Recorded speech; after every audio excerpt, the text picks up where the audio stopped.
자, 북한 외교관 출신인 조성길 전 대사의 딸이 북한에 입국한 사실이 지난주 저희 신동아 보도를 통해서 특종으로 확인이 됐었는데요. 입국한 경위에 대해서 후속 보도가 나오는데 굉장히 충격적인 내용이 많습니다. 자, 이도훈 의원님께 좀 여쭤봐야 될 것 같은데요. 조성길 대사 부부가 자녀가 둘 있는데 아들은 데리고 망명을 했지만은 딸은 두고 왔는데 그 딸이 북한으로 간 게 자진 입국을 했다. 그런 보도가 현지에서 나오고 있어요. 그거는 뭐 굉장히 믿기 어려운 얘기죠. 그 말을 한 사람이 아마 이탈리아 전직 의원이고, 네. 북한 이탈리아 무슨 교류협의위원회 위원장을 했을 겁니다. 북한에 굉장히 그렇습니다. 그리고 우호적이고 또 안타깝게도 이탈리아 정치인들 중에 훌륭한 분들도 많지만 굉장히 부패한 정치인들도 굉장히 많아요. 지금 북한이 조성길 대사 대리의 딸을 강제로 북송한 것과 관계없이 네. 이미 북한은 세계 최악의 인권 탄압국입니다. 네. 지금 어떤 주장을 하더라도 조성길 대사 대리 부부가 탈출했고 그 과정에서 딸을 데리고 가지 못했고 네. 그 딸이 본인의 의사와 관계없이 어쨌든 북한으로 북송된 거는 명백한 사실이라고 봐야 되죠. 네. 근데 의사에 따라서 간 것이다라는 게 이제 저 이탈리아 현지 언론의 보도이긴 한데. 그렇습니다. 그게 네. 가장 이제 북한이 잘하는 선전선동이고 네. 제일 우려되는 거는 저 또 어린 딸을 북한에 데려가서 평양에서 방송에 출연시켜가지고 또 어머니 아버지 욕을 하게 하는 거 아닌지 그런 게 굉장히 우려되는 겁니다. 네. 북한 체제에 대한 충성심 같은 것들을 북한 체제의 경우에는 아주 어린 시절에 미성년자 시절부터 체제에 대한 충성심, 그다음에 최고 존엄에 대한 충성심 이런 것들을 태어나서 눈 뜨자마자 계속 가르치기 때문에 그런 것이 내재화돼 있다 이런 분석인데요. 자, 이 미성년자 북한 어린이들의 체제 교육에 대해서 다뤘던 영화가 있습니다.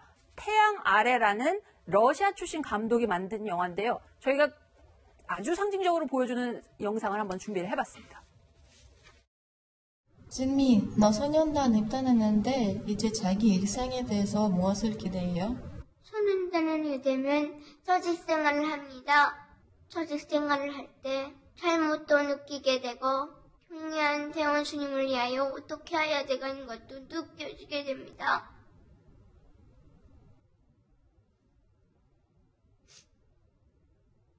울지 마요. 대신 좋은 거 대해서 생각해봐요. 좋은 거.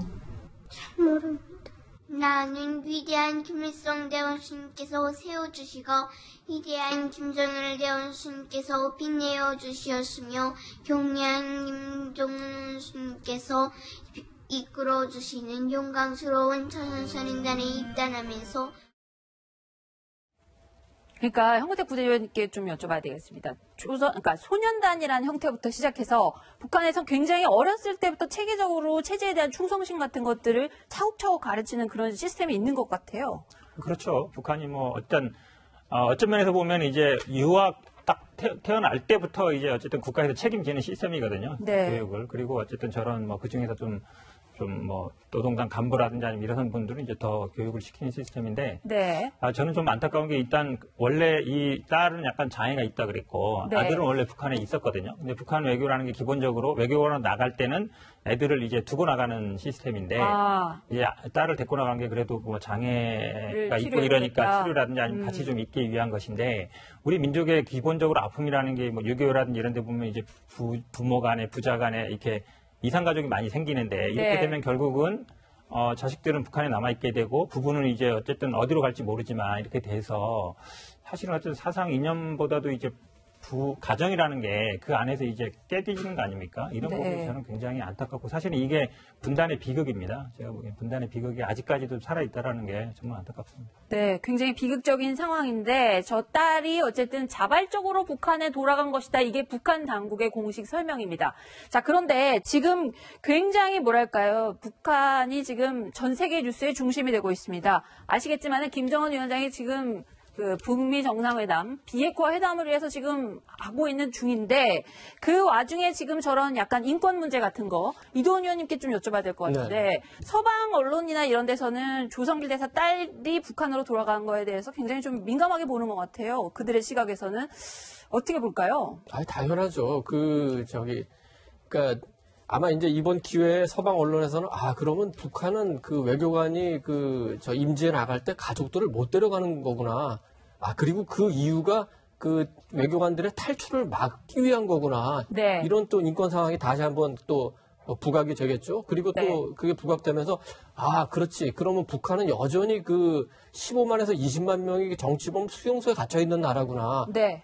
그 이복형을 그 독살을 하고 고무부를 총살을 하는 나라구나. 이런 게 다시 한번 부각돼서 어쨌든 미국 정상회담을 앞두고 북한한테 타격을 받는 거는 뭐 분명한 사실인 것 같습니다. 다양한 의견이라든지 이견 이런 것들이 허용되지 않는 그런 사회가 북한인 것 같은데, 자, 김희정 의원님도 이제 자녀들 네. 어릴 적부터 키우셨을 텐데, 네. 저 아까 진미라는 아이가 나오는 것들이 참 북한의 교육의 전형적인 모습이라고 해요. 근데 저 6살짜리 애가 저렇게 위대한 경애하는 원수님 막 이런 거를 일컫는 걸 보니까는 저는 사실 굉장히 마음은 아프긴 하더라고요. 네, 마음도 아프고 이 체제 교육이 얼마나 이렇게 지독한 것인가 좀 섬뜩할 정도로 이제 놀랍기도 하잖아요. 그 모습을 보면. 네. 근데 지금 이제 이 조선결제사 딸 이름이 조유정이더라고요. 저랑 이름이 같던데 네. 이제 17살 항상 청소년 시기잖아요. 그리고 이제 저 장애도 있다고 하는데 네. 체제 교육이 아무리 혹독하게 받았다 할지라도 엄마 아빠가 떨어져 지내는 거를 자발적으로 할 수 있는 자식이 얼마나 될까 그러게요. 그런 생각이 들어요. 그리고 이제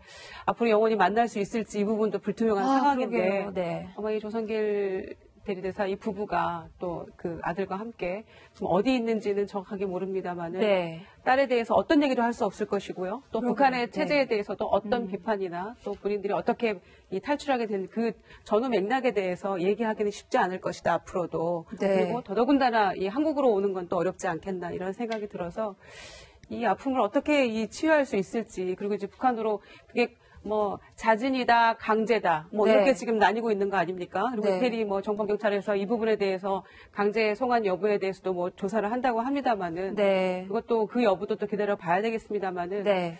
뭐 한 가족의 입장에서 봤을 때는 이 딸과 떨어져 지내야 되는 이 가족의 고통, 이산의 아픔 이런 것들은 아직도 이 정전 이후 60년, 70년이 지나도 이렇게 계속되는 또 비극이 아닌가 이렇게 생각합니다. 네.